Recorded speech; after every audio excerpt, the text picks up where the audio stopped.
हम दिवाली क्यों मनाते हैं? अब लोग बोलेंगे बहुत सारी कहानियां हैं। कोई बोलेगा कि बुराई पे अच्छाई की जीत है, कोई बोलेगा कि अंधेरे में उजाला भरने के लिए हम दिवाली मनाते हैं। अब सबकी अपनी अलग अलग कहानियां हैं, लेकिन हमारे देश के अलग अलग कोने से अलग अलग कथाएं और लोक कथाएं प्रचलित है। आइए एक एक करके सब सुनते हैं। नमस्कार दोस्तों, मेरा नाम है रितिका। आपका स्वागत है मेरे चैनल आर्ट एंड स्टोरीज पे। आज हम सुनने वाले हैं देश के अलग अलग राज्यों से अलग अलग आई हुई कहानियां जो दिवाली से रिलेट करती है। सबसे पहले हम शुरुआत करने वाले हैं गोवा में सेलिब्रेट करने वाले नरक चतुर्दशी से। जी हाँ, गोवा में सिर्फ पार्टी और पब्स फेमस नहीं है, वहाँ का एक सेलिब्रेशन नरक चतुर्दशी भी बहुत फेमस है, जो कि दिवाली के एक रात पहले नरक चतुर्दशी को मनाया जाता है। चलिए इसके बारे में कहानी जानते हैं।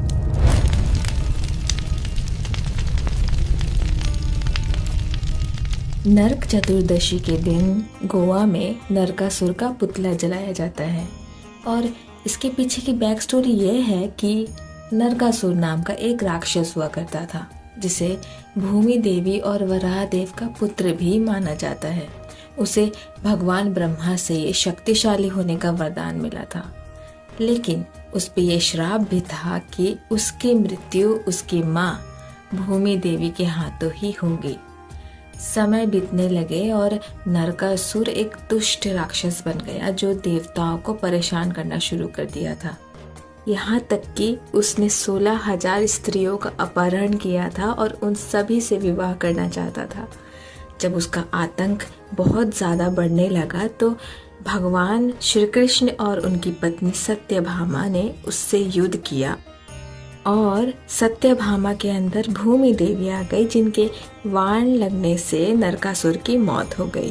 तभी से ये मान्यता है कि जो नरक चतुर्दशी के दिन नरकासुर यानी अपने अंदर के निगेटिविटी को जलाएगा, उसे स्वर्ग की प्राप्ति होगी। तो गोवा की कहानी सुनकर मजा आया ना? अब चलो बताते हैं तुम्हें पंजाब में कैसे दिवाली मनाई जाती है और वहाँ की क्या कहानी है। पंजाब में मनाई जाती है बंदी छोड़ दिवाली और इसकी कहानी भी काफ़ी ज़्यादा इंटरेस्टिंग है। ये कहानी कोई हिंदू माइथोलॉजी से रिलेट नहीं करती है, बल्कि हमारी इंडियन हिस्ट्री से निकलकर सामने आई है, जो कि एक ट्रू इंसिडेंट पर बेस्ड है। इस दिन सिखों के 6th गुरु श्री गुरु हरगोबिंद जी ने ग्वालियर के जेल से 52 हिंदू राजाओं को आज़ादी दिलाई थी। और पता है इन्हें बंदी किसने बनाया था? None other than Jahangir. जब उन्होंने राजाओं को मुक्ति दिलाई तो चारों तरफ खुशी से आतिशबाजी होने लगी और लोगों के घरों में दिए जलने लगे। इसी तरह से पंजाबी या फिर सिख कम्युनिटी में दिवाली को बंदी छोड़ दिवस की तरह सेलिब्रेट करते हैं और इस दिन गुरु हरगोबिंद जी की वीरता को याद किया जाता है।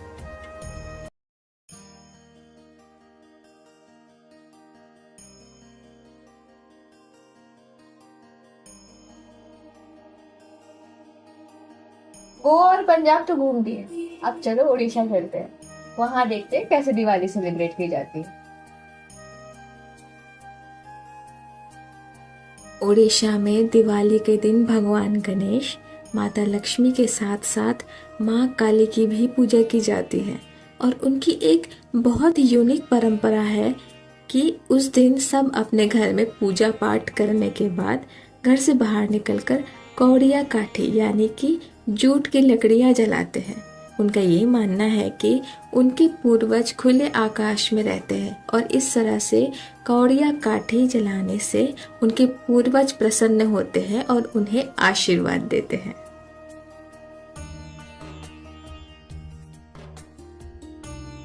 उड़ीसा की बात हुई तो वेस्ट बंगाल को कैसे भूल सकते हैं? वेस्ट बंगाल का त्योहार बहुत ज्यादा यूनिक होता है। इस दिन यहाँ पे लक्ष्मी गणेश के साथ साथ काली माँ की पूजा भी होती है और एक रात पहले मनाया जाता है भूत चतुर्दशी। आओ चलो कहानी सुनते हैं भूत चतुर्दशी की।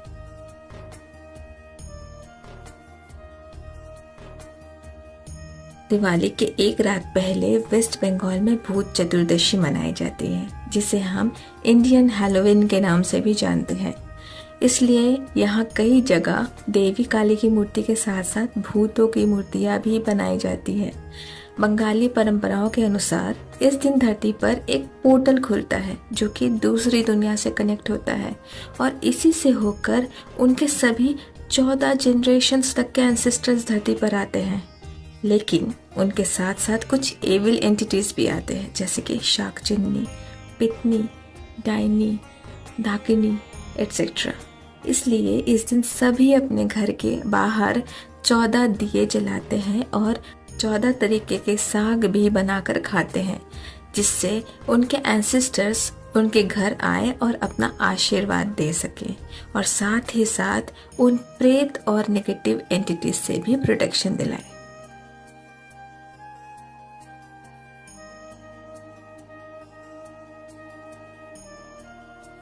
सुंदर है ना?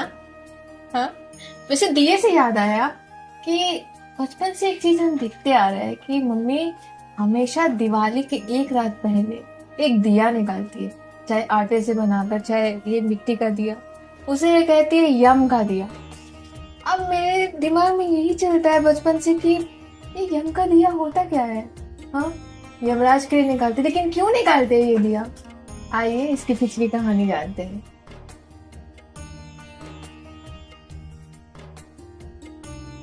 मान्यता के अनुसार छोटी दिवाली की रात को यम का दिया यानी यमराज के नाम का दीपक इसलिए निकाला जाता है ताकि घर में अकाल मृत्यु जैसे संकट कभी न आए। एक प्रचलित कहानी के अनुसार एक राजकुमार था जिसके शादी के चौथे दिन ही उसकी मृत्यु हो जानी निश्चित थी, लेकिन उसकी पत्नी ने छोटी दिवाली की रात को दिए जलाकर पूरी रात उसे जलाए रखा। जब यमराज सांप का रूप लेकर उसके कक्ष में प्रवेश करने की कोशिश करने लगे, तभी वो दिया देखकर वो पीछे हट गए। वो दिया राजकुमार की पत्नी ने यमराज से अपने पति के प्राण बचाने के लिए प्रार्थना के स्वरूप में जला रखा था। उसकी इस प्रार्थना को यमराज ने स्वीकार किया और उस राजकुमार की मृत्यु टल गई। इसलिए यमराज के सम्मान में यम का दिया पूरी रात जलाकर रखा जाता है। इसलिए कई घरों में औरतें यम का दिया निकालती है ताकि उनके घर अकाल मृत्यु जैसे संकट कभी न आए।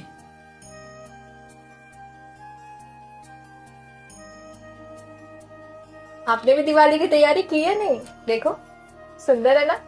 अब चलो चलते हैं अगली कहानी पे, जो है नेपाल से। अब आप बोलेंगे कि मैडम आप तो कहानी सुनाते सुनाते नेपाल पहुंच गए, बॉर्डर पार कर दी।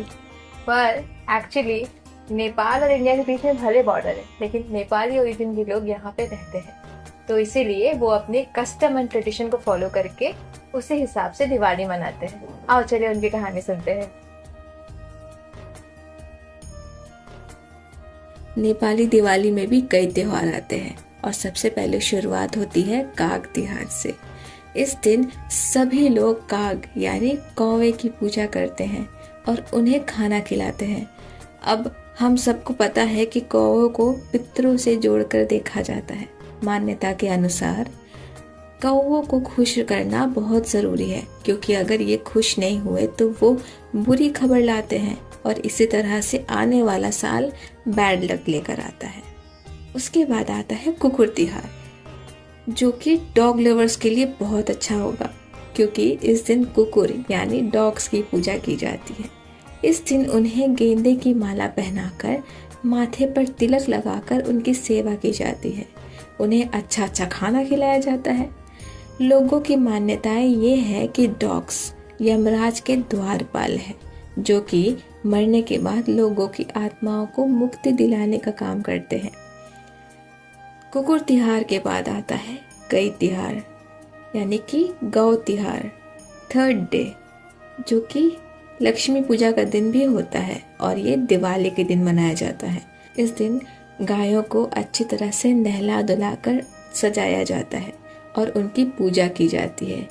अब गायों की मान्यता हमारे हिंदू धर्म में कितनी ज़्यादा है ये मुझे आपको बताने की ज़रूरत नहीं पड़ेगी, है ना। उसके बाद गुरु तिहार, गोवर्धन पूजा और ये खत्म होता है भाई टीका पे।